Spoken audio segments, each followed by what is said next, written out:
Tout d'abord, je voulais remercier le MRAP pour cette initiative, parce que je disais que très souvent, quand on parle de discrimination, ce n'est que sur un seul focal.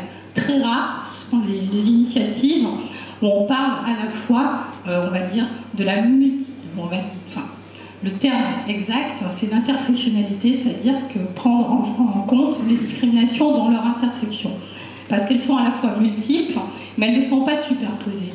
C'est-à-dire que lorsqu'on est une femme ou une fille, quand on est...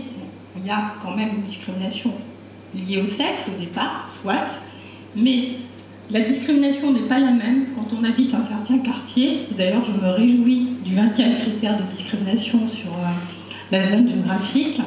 N'est pas non plus la même lorsqu'on est d'une catégorie sociale différente, surtout sur un champ qui m'est propre, celui de l'éducation, quand on sait que justement l'institution scolaire est l'un des marquages très forts de reproduction des inégalités sociales, et encore moins quand on est issu d'une, je vais dire, minorité visible, parce qu'actuellement, issu de l'immigration, c'est plutôt une minorité visible, parce que vous avez également les ultramarins qui se retrouvent également discriminés en raison donc de l'apparence physique, si on reprend les champs et les critères de discrimination, plus que supposés issus de l'immigration, etc., etc.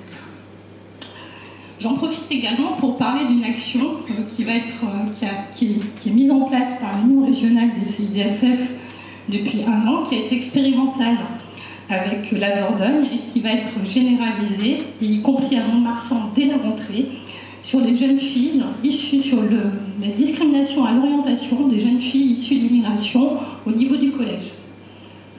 Donc voilà, dans le côté intersectionnel, j'en profite également pour dire qu'il y a un rapport d'étape qui est visible sur le site national de l'accès et sur la DRJSS Aquitaine. Voilà.